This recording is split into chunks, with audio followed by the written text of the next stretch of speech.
Hey guys, in today's video I'm rebuilding my swing with technology. So as I'm sure any golfer is aware, it doesn't always go to plan. Last couple of months has been really blazingly hot, but I've not been playing any golf.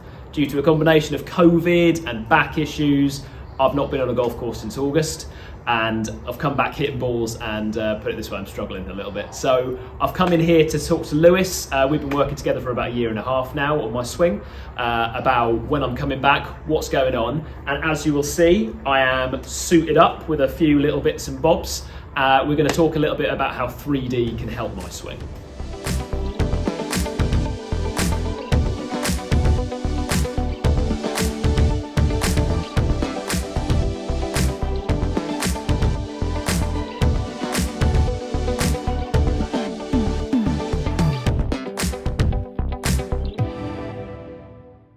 Right, so I'm joined with Lewis. What am I wearing? So we've got 4 sensors on you. We've got our K-Motion K-Coach system. Now, when I do my doctorate research, when we do research in the lab down at Portsmouth, we measure golfers, but we have to put loads of tiny reflective markers on you. Yeah. We have to strip you down to basically your pants. No one wants to see that. No one wants to see that. We have to put about 12 cameras around the room. Yeah. The cost of those cameras is silly money. So we, in the applied world, use a system like this, where we've got 4 basic sensors, which are measuring your rotation, your side bends, forward bends, and then they're also measuring the speed at which you rotate at, which for you definitely is one of the main things we've looked at today. We're measuring the 4 major segments. We're measuring upper arm, we're measuring wrist to club, we're measuring the torso through the back sensor, and we're measuring the pelvis through the sensor which goes around your waist. Yeah. So, And this is the first time I've used this system with you, but we have worked over the last 1.5 years over lots of things on pressure on our swing catalyst plates as well, and like launch monitors and stuff, haven't we? exactly that. So this is a little bit of a confirming what we probably already know, but also is there anything which is glaringly obvious through something which is measured? That's 2 of the main reasons why we use it. We want either confirmation that we're on the right path, or we want to find new information. That's the cool thing when you're measuring things such as your movement patterns in 3D. Yeah, and there's a lot of interesting stuff. There is a lot of interesting stuff. Not all of it pretty. And not all of it pretty, but then who do we see which is pretty? So No. some of our best golfers that we see don't show us pretty 3D data. They don't show us pretty ground reaction force data. If that was the case, coaching would be the easiest thing on the planet. But for you, there's certain elements which we certainly noticed very quickly, which did time up to what we normally see and what we could have guessed before we got the system on, which was cool. Because where I am right now, like I said in the intro, I've been struggling. I mean, we came in, but my path was bad. It was Not great. It It was a little was cutty. well over the top. I have always been like a serial slicer. Bad hit has always been low heel, as we have worked on for multiple sessions now. Yeah. It's been getting a lot better, and I think all the work we've done on pressure has been really good. Mm-hmm. Like my miss is now more in the toe, but my path, now that I've come back after not playing for 2 months, has snuck back, and there are obviously some bad habits which 3D has shown us that need to be addressed. Correct. Yes. Yeah. And we see this a lot with golfers of various levels, various experiences. You've gone away, not played for a little while, you've come back and you've gone back to safety. Yeah. So you've gone back to exactly what you have done for a very long period of time. A lot of people call that sort of muscle memory. Your muscles don't store memory, but there is certainly a identifiable pattern which you repeat pretty consistently. Unfortunately, it's just the wrong pattern. Yeah. So we know that your tendency is a little out to in, but how you get there is what we see quite a lot. Yeah. And there's some common myths, especially around that as well. And that's something I was going to touch on. This is probably like you guys at home are probably going to find there's a lot of similarities in terms of I am out to in, I slice the ball, and when I come back after a little while off, it all goes a little bit pear-shaped. So it'll be interesting to look at what the technology tells us. Hold here, start moving.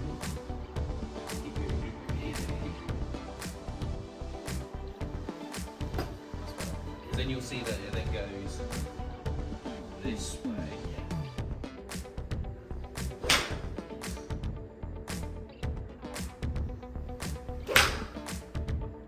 See the club's now starting to close and starting to come over. but the reason it's starting to close and starting to come over is because you're still very here. This is still all very active, rather than here. Yeah. Like, it's certainly moving better to do this well. Yeah. We know you go up here well, but then it's what do the rest do? And they all just work at the same time at the same rate. Yeah. Whereas we should start to see some separation between them. Yeah. Whereas we don't see that with you, don't see none of that. Yeah. Separated that from when we last did some. You can see there's a lot more, still a bit up here. Yeah. But they're starting to see some separation in some segments, which is the big key. So we want to see separation, like starting up here. Yes. Yeah. Yeah. But yeah, like lead arm and chest work always at the same rate. Yeah. Which is that. Yeah. So we want to see this quieten down whilst this keeps going. Because we were getting that like squash there yesterday. Yes. Is that? Yeah. Whereas now it's getting a bit like that early. Yeah. Well, they're both just moving at the same rate. Yeah.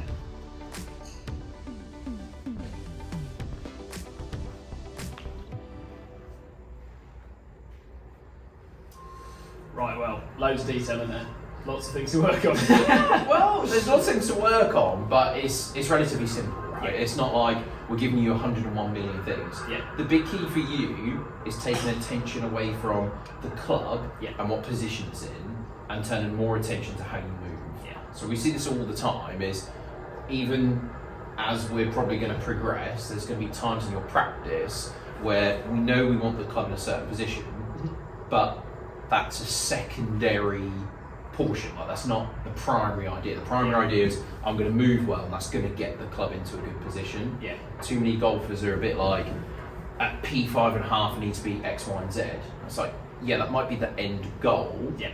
But how we're going to get there might not be through trying to get it there, which Yeah. is kind of the irony behind it sometimes. Because a really common thing we find, like I hear it when I'm doing fittings as well, is that people will say, like, I've heard Joe Garcia say I've got to pull the chain.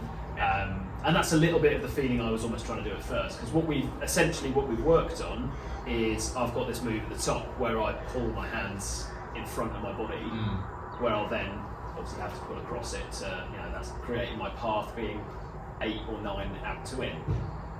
So what we've been working on is just taking a bit of kind of that pressure, letting the club fall, letting my left arm kind of compress against my chest, and then the club falls behind me and shallows more naturally. Yes. So we want it to. There's other things we could have picked on. We could have picked a little bit on your backswing. Yeah. We could have picked on 10 other things, but your biggest priority is definitely path. Yeah. And the biggest priority for you on how we fix that path is transition. Yeah. So the club gets out halfway down. You haven't got time. You can't reroute, jump out of the way, and save path. Yeah. So it's on a target trajectory. You're going to have to swing out to win. Yeah. By a considerable amount. If you don't, you'll miss it. Yeah. So a lot of people kind of forget that idea that what happens down at impact is normally a case of where the club's coming from, and therefore where it's going to, rather than, oh, impact, I'll just try and do this to save this. It's not the way it normally works. Yeah. So your big one is we're going to go up to the top, and then you're going to be quieter with hands whilst the rest of the body works. Because the irony is, your 3D data, you move pelvis brilliantly well. Yeah. Like, you transition really early through the ground and through the pelvis, Yeah. but everything then comes with it. Yeah. There's no separation. If we were going to ask you to pull and throw, there'd be separation as everything started to work. Yeah. Whereas yours is a little bit more Within almost one piece. one piece, especially the lead arm. So the lead arm works at the same rate your chest does, which we saw through your sequence. Yeah. Is peak speeds and the speed of which both of these operate at the same time, Yeah. rather than they're going to separate from each other and create a little bit of a recoil against Yeah. each other. And we'll throw in some screenshots of all the swing catalyst, K-coach stuff, so you guys can see at home as well. But I think it's a really, again, I think what's really interesting about all of this is it's going to be, a lot of golfers are going to find this interesting. And I think the big thing I'm kind of finding as well is that because we've done a lot of good work already, we've had time to work on pressure and how I'm moving. My hips probably move well because, I mean, when we first had my first lesson, Yeah. my pressure wasn't that good, I wasn't moving that well, and I mean, I doubt my hips would have been anywhere near as good as it was in K-Coach as it was today. No. So it means that we've got a bit of a foundation to work with. Yeah. So again, it's like having multiple lessons. You can't really go over one thing with the golf swing at once, can you? Yeah, we fight that we've got all this information, we've got all this data, but we don't want to 101 things. We're going to change setup, takeaway, transition, impact, follow through. Yeah. And sometimes we'll accidentally change 4 of those. Yeah. So we'll accidentally change, like especially impact and follow through, by changing transition or backswing. Yeah. So we're looking for like what's your biggest priorities at which time. Yeah. Previously we've worked on how you use the ground because that was a really nice place for you to start. Yeah. To try and generate some of that separation between pelvis and chest. Yeah. You've got great separation between pelvis and chest, but you then don't translate that separation from pelvis to arms and club. Yeah. And that's why we just get a little bit across. And Yeah. there'll be some people that say, oh, I'm turning too much too early, that's why the club's getting out. It's like, well, we don't see many people rotate too well. That's a really difficult thing to do. Yeah.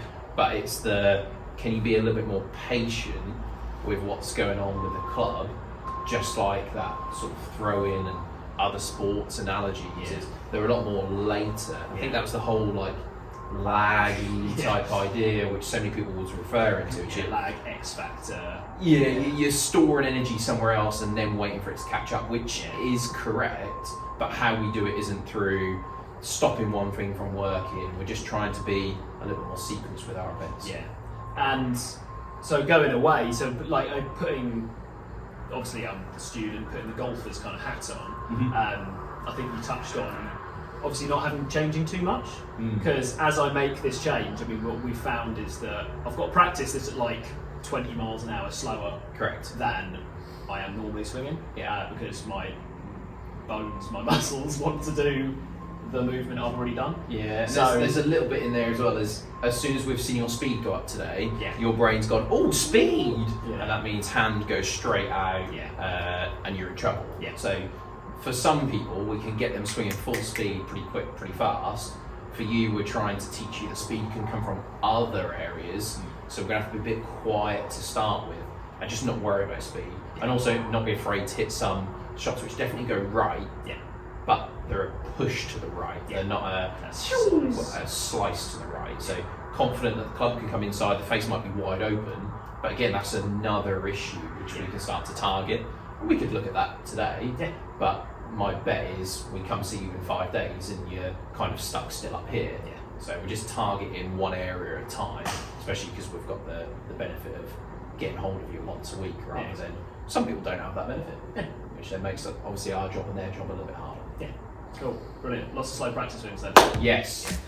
So really interesting session, amazing how much the tech can help. The sessions we've had so far, like I say, lots of work on pressure in the pressure plates. Using the 3D, again, first time using it, so much information there, so much help, and a lot makes sense in terms of what I've seen in the past, so really helpful. If you are interested in reading about the previous sessions that I've alluded to that we've had with Lewis, there is a blog series on the website, so links below for that. Also check out Lewis if you want to book any of these kind of tech lessons. Again, I can't recommend them enough. So much information, so much help for my golf swing. Stay tuned for any more videos like this. We will be getting more out in the future. And like I say, if you want to get booked in, links below.